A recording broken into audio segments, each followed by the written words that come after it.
You ever look back at the shovelware you used to play as a kid? Well, that's what I did when I decided to play RollerCoaster World for the PlayStation 2. Now, if you play games like RollerCoaster Tycoon or Planet Coaster, then you already know what you're dealing with this game. You build a theme park, you put little rides in, you build roller coasters, or in this case, a roller coaster, and you just generally try to make the park profitable. So why don't we start off with the positives, shall we? The roller coaster feature is actually surprisingly complex. Like, you let to build fully fledged roller coasters. There's even and once you've invested enough money, which, by the way, you invest to make upgrades, then eventually you get a train that will not fall off the track no matter what you do, so you can, when you have enough cash, just build the most insane roller coasters you've ever seen. Here's some that the devs left in, is like a quick ride feature where you can just go through some of the ones they made. And you can see that you can go absolutely mental without risking the train falling off, which is great because this game will not allow you to have the train fall off. The game just won't allow that. And I think that's great overall, just to let you go kind of nuts. They also let you ride the rides, and we'll be getting back to one of them. It's such a stupid feature, but I find it weirdly endearing nonetheless. Apart from that, the game is very simple. As long as you juggle your profit to investment ratio, then you're going to absolutely crush this game. You just place down buildings, build a roller coaster, sort out your investments, which is actually surprisingly easy. Like, once you've fully researched a certain field, it will automatically stop spending money in that area, meaning you can just then move those funds over to something else, like advertising, which by the end, I just make sure to have 1,000 gold, which is the limit in advertising, to make sure as many people come to the park as possible.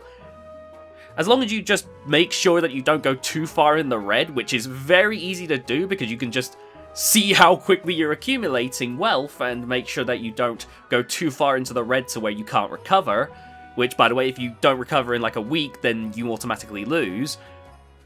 Then it's just basically really easy to make sure that you don't lose. Like, once you get that general footing, you're golden. You're never going to lose this game again. Hell, they even have, like, buildings for some reason, and you can put a skyscraper for 300,000 gold. I don't know why you would, but you can, and I did.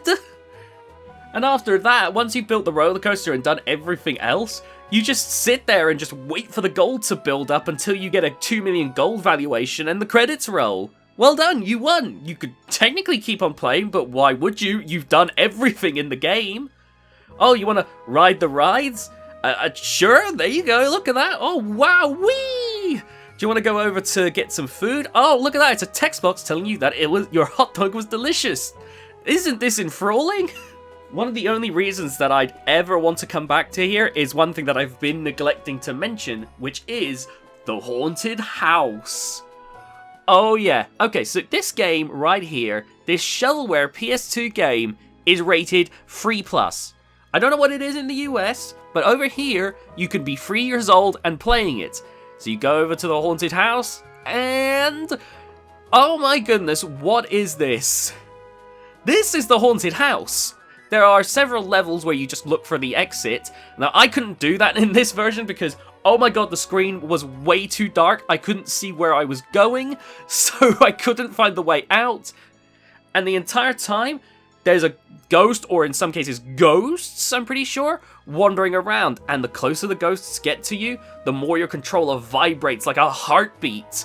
It's honestly something that terrified me as a kid. Like, you think about me when I was like 7 or 8, playing this game, and suddenly, you're seeing these ghosts wandering around in this dark environment. Reverse dialogue is playing in the background, or like,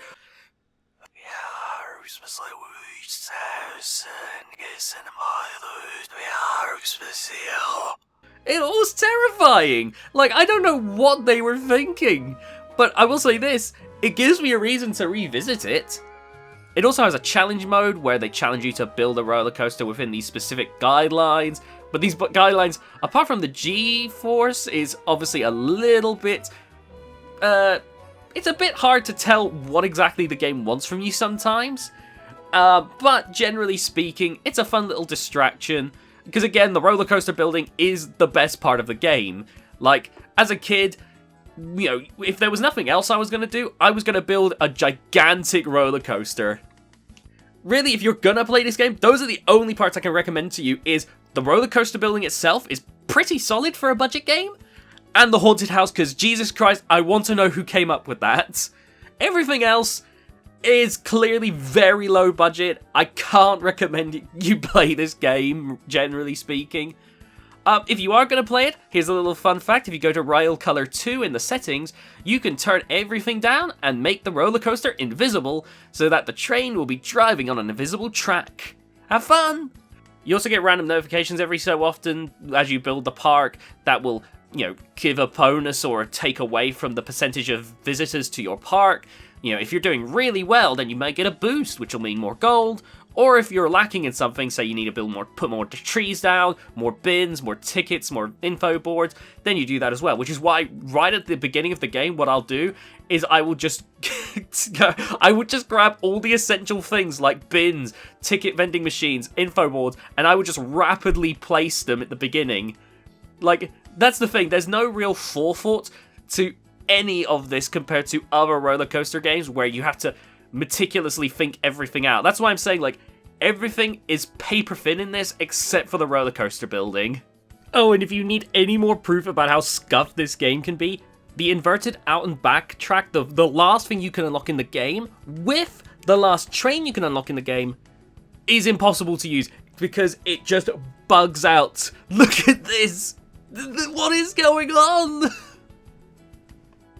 Oh yeah, one other thing, you can free roam around the environment, and you can see these little NPCs that are like Doom sprites, and you can go up to them, and I didn't get much footage of this, so you might not see any at all as I skim through like hours of footage, but like they generally will let you know how happy they are, which doesn't do anything for you. You can talk to them and they'll generally either be sad at the beginning, then eventually as you get more and more rich and get more stuff, they'll be happier.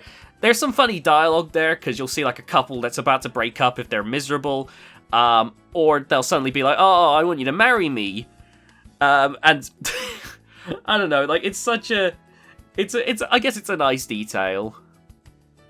But yeah, all in all, while I have some nostalgia for this shovelware game, it's definitely not something I could recommend any of you try out.